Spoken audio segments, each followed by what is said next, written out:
Turkish President Recep Tayyip Erdoğan spoke to journalists on his flight en route to Turkey from Qatar on Sunday. President Erdoğan evaluated Turkey's foreign policy engagements and national security issues. First of all, this operation in northern Iraq and northern Syria is not an operation that was carried out with random thought by saying, who would say what or how would that happen? As we've said before, if someone disturbs our country and lands, we will make them pay the price. So there are terrorist organizations in the south who are planning many attacks, or which carry out such attacks and pose a threat to Turkey.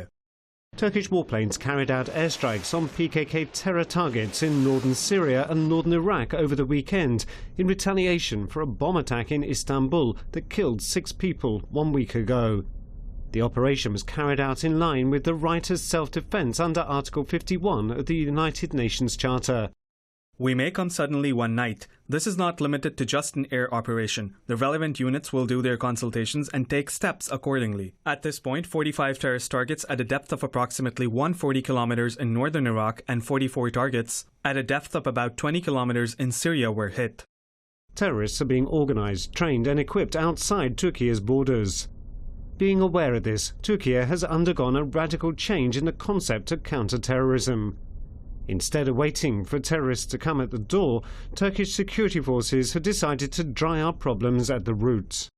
We have not had any conversations with Biden or Putin regarding this operation. However, both Biden and Putin already know that we can do such things in this region at any time. We are with the United States and NATO. However, the United States has sent thousands of tools, equipment, ammunition, and weapons to the terrorists in Syria. I told Biden that since such a threat comes to us from the south, you are putting us in trouble by giving this support to the terrorist organizations there. Russia pulled out of the landmark grain agreement late last month, accusing Ukraine of attacking its naval fleet stationed in the Black Sea.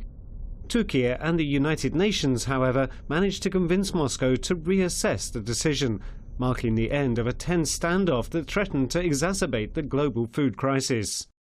Putin told me to send this grain to poor countries for free. We even made such a plan that we buy the wheat if necessary, turn it into flour in Turkey, and then send it as flour to those underdeveloped countries. Turkey has been seeking to normalize its relations with several countries in the Middle East. President Erdoğan shook hands with his Egyptian counterpart Abdel Fattah el-Sisi on the sidelines of the World Cup in Qatar on Sunday. It is my hope that we want to move a process that started with our ministers to a good point later. Hopefully, we will take this step for the best. Of course, our only request from them is to establish peace against those who take a stand against us in the Mediterranean, and hopefully continue on our way with him.